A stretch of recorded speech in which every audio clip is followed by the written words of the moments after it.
Assalamualaikum students of 9th class. How are you? I hope you will be very good. Today we are studying about the kind of noun. In the last lecture you saw that there are three major parts of the sentence. आपने ये सीखा था कि जो sentence होता है उसके तीन बड़े हिस्से होते हैं. अगर आपको याद हो तो क्या था वो, नंबर 1 पे आता है सब्जेक्ट, नंबर 2 पे वर्ब, नंबर 3 पे ऑब्जेक्ट. तो ये तरतीब यही है और ये तीन बड़े हिस्से हैं. वैसे तो सेंटेंस के छोटे मोटे और भी हिस्से होते हैं, लेकिन जो बड़े हिस्से हैं वो यही है. अब सब्जेक्ट जो है ये किस नौयत में आता है, ऑब्जेक्ट किस नौयत में, वर्ब किस नौयत में. सब्जेक्ट जो है ये हमेशा नाउन की शक्ल में आता है, ऑब्जेक्ट भी नाउन की शक्ल में आता है, और वर्ब जो है ये तो वर्ब है और इसकी किस्में हो सकती हैं. ट्रांजिटिव वर्ब आता है, इंट्रांजिटिव वर्ब आता है, ये दोनों शक्लों में आता है. अब सवाल ये है कि हम इनको भी देखना है, थोड़ा सा आगे डिटेल में जाएंगे कि नाउन क्या है. Noun, what's noun. नाउन के बारे में आप सीख चुके हैं कि these are naming words. Last lecture में इसके मैंने डिटेल में बात की थी. दीज आर नेमिंग वर्ड्स के जो नाउन है ये क्या है, नाम है, चीजों के नाम है, एहसासात के नाम है, अशखास के नाम है, ये कैफियत के नाम है. हर चीज जो भी नाम है, यूनिवर्स के अंदर जो अशिया उनके नाम है, चीजों के नाम है. तो अब नामों को हमने क्लासिफाई करना है, इस नाउन को हमने क्लासिफाई करना है, इनकी मुख्तलिफ किस्में हमने डिक्लेयर करनी है कि किस तरह के नाम होते हैं. तो उसमें मेजरली इसकी 5 किस्में हैं. नाउन की जो काइंड्स हैं वो कितनी हैं, 5. देखते हैं कि नाउन की कौन सी 5 किस्में हैं. Number 1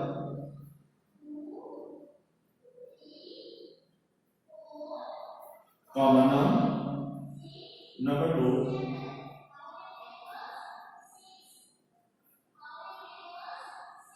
proper noun, number 3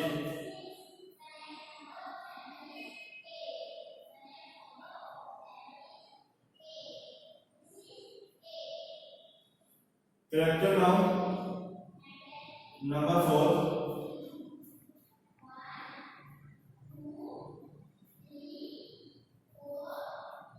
material noun, and number 5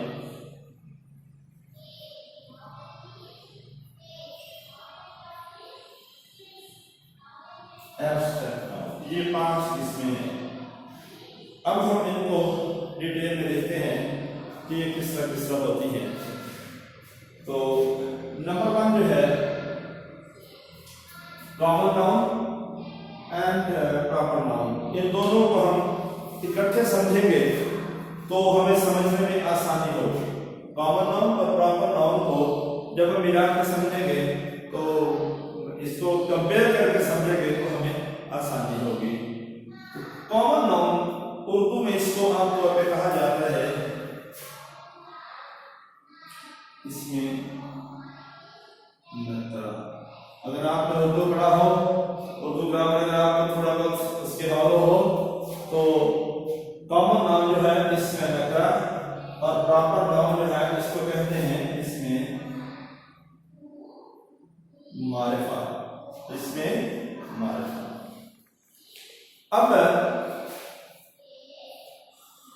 common noun क्या है, ये इसमें आम है, इसमें आम. और प्रॉपर नाउन क्या है, ये इसमें खास. तो हम जब डिफाइन करते हैं कॉमन नाउन को तो हम कहते हैं किसी आम चीज के नाम को कॉमन नाउन कहा जाता है. फिर हम कहते हैं किसी खास चीज के नाम को प्रॉपर नाउन कहा जाता है. लेकिन हमें ये कौन बताएगा कि ये आम चीज है भाई और ये खास चीज है, वो हमें कैसे पता चलेगा. पहले ये तो पता चले कि ये चीज आम है या खास है, उसके बाद देखेंगे ना कि ये कॉमन नाउन है या प्रॉपर नाउन है, फिर ही उसके ट्रांसलेट करेंगे। अब आम चीजें कौन सी होती हैं जी?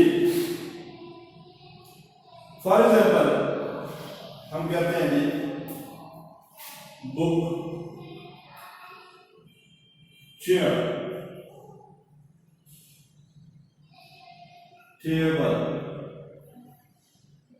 पेन, ये आम चीजें हैं और these are called common noun. ये क्या है? ये कॉमन नाउन है। अब प्रॉपर नाउन क्या है? बस में इसी बुक को अगर हम कह देते हैं, सॉरी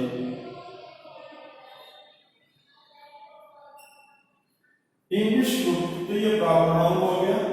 इसी तरह चेयर को हम कह देते हैं वुडन चेयर, तो ये भी प्रॉपर नाउन हो गया।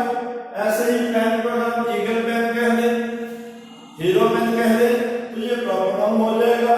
इसके अलावा जो अशखास के नेम्स होते हैं, names of the person are also called proper noun. For example कोई भी है, न्यास, ये एक शख्स का नाम है, तो ये प्रॉपर नाउन है। और ये कायदे आज़म, ये भी प्रॉपर नाउन है। आप यूं समझेंगे ये तो किसी आम बंदे का नाम है, ये खास बंदे का नाम है, तो ये कैसे प्रॉपर नाउन हो गया? नहीं, हर शख्स प्रॉपर नाउन है, हर शख्स प्रॉपर नाउन है, क्योंकि उस जैसा और कोई नहीं, उस जैसा और कोई नहीं। इसी तरह अगर हम कहेंगे यहाँ पर लिखे बॉय, तो ये तो हो गया कॉमन नाउन। अगर बॉय की जगह पे उसका हम नाम लिख देते हैं, अली फर्ज करें, ये उस बॉय का नाम है, अगर हम अली लिखेंगे तो कॉमन नाउन हो जाएगा। अकेला बॉय लिखेंगे तो कॉमन नाउन है, सॉरी, अली अगर लिखेंगे तो प्रॉपर नाउन हो जाएगा। अब मजीद इसको समझने के लिए मैं आपको एक टिप देता हूं कि किस तरह से हम डिफरेंशिएट करें कि ये कॉमन नाउन है या ये प्रॉपर नाउन है। तो उसका तरीका ये है कि देखिए, अगर आप एक बात सुनते हैं, एक नाम सुनते हैं, किसी शख्स का या किसी चीज का नाम पुकारा जाता है, तो आप सोच में पड़ जाते हैं कि कौन सा। फॉर एग्जाम्पल आपके सामने क्लास है, क्लास में आपका टीचर पुकार रहा है कि नासिर, नासिर, तो सब लोग नासिर की तरफ देखेंगे, सबको पता चल जाएगा कि ये नासिर है, तो ये प्रॉपर नाउन हुआ ना। और अगर टीचर बोलता है बॉय, बॉय, आप सब ने परेशान हो जाए कि बॉय, इतने सारे लड़के बैठे हैं, कौन सा लड़का, विच बॉय। जब आप इस तरह कंफ्यूज हो जाते हैं, तो वो जो लफ्ज बोला गया है जिसके लिए आप कंफ्यूज हुए, वो कॉमन नाउन है। और वो लफ्ज जिसके लिए आपने फौरन फैसला कर लिया, आपके दिमाग में समझ लिया कि किसको बुलाया जा रहा है, तो वो प्रॉपर नाउन है। तो ये इसका तरीका है, इसका मेथड है कॉमन नाउन और प्रॉपर नाउन को समझने का, कि जैसे किसी चीज का नाम पुकारा जाए, आप कंफ्यूज हो जाए कि ये नाम क्या है। मसलन मैं कहता हूँ जी बुक, अब हर लड़के के पास किताबें हैं, आपके सामने भी किताबें पड़ी हैं, तो आप परेशान हैं कि बुक क्या मतलब है, सरकार बुक क्यों कहा है, ठीक है।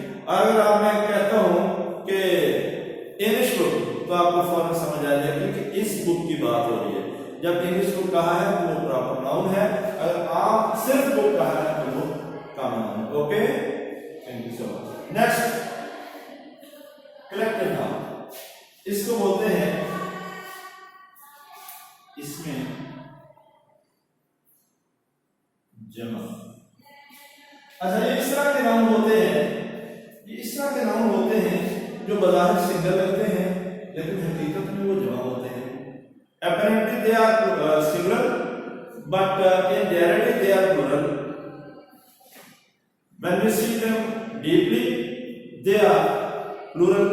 For example, हम देख कहते हैं जी, for example ये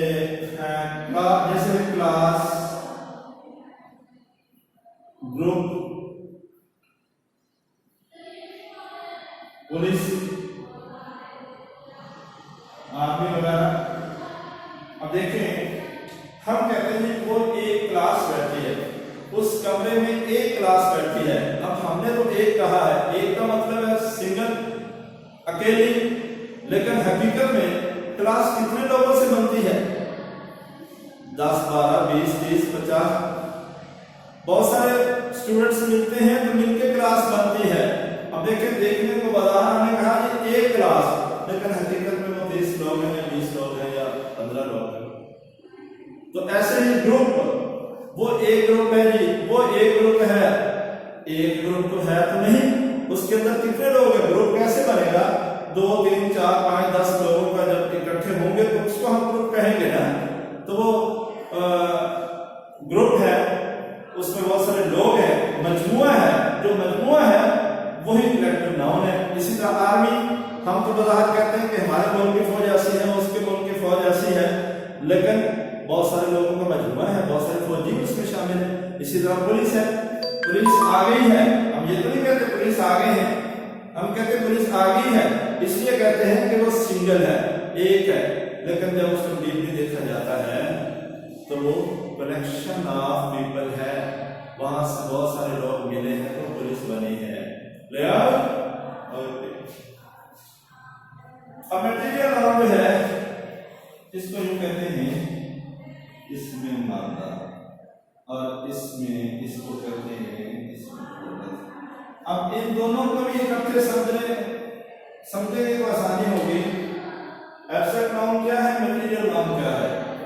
मटेरियल नाउन को उर्दू में कहते हैं इसमें मादा, जबकि एब्स्ट्रैक्ट नाउन को उर्दू में कहते हैं इसमें मुजर्रद। इसमें मुजर्रद क्या होता है? जो नजर नहीं आता। इसमें मुजर्रद के मानी है उर्दू में जो ऐसे नाम है जिनका नाम पुकारा जाता है लेकिन वो नजर नहीं आते, यानी उनका वजूद नहीं होता, उनका वजूद नहीं होता, बल्कि वो एहसासात होते हैं, वो जज्बात होते हैं। ये हैं इसमें मुजर्रद। इसमें मुजर्रद कौन से हैं? जो बिल्कुल मैटरलेस है, मैटरलेस है, जिसका मादा है ही नहीं, मवाद है ही नहीं। फॉर एग्जाम्पल हम कहते हैं जी पेन, पेन दर्द, पेन हो रही है मुझे, पेन हो रही है मुझे, दर्द हो रही है। अब पेन क्या चीज है? पेन देखी जा सकती है? अगर पेन नजर आती होती तो डॉक्टर बच्चों के लोगों के टेस्ट न करवाते, ये जो टेस्ट करवा के कहाँ पे मसला, ये टेस्ट करवा के कहाँ पे मसला है। अगर नजर आती होती तो फौरन देख लेते। तो ये एक एहसास है, ये एक एहसास है, ये एक कैफियत है, पेन, जिसको हम महसूस कर सकते हैं, हम देख नहीं सकते। और अगर हम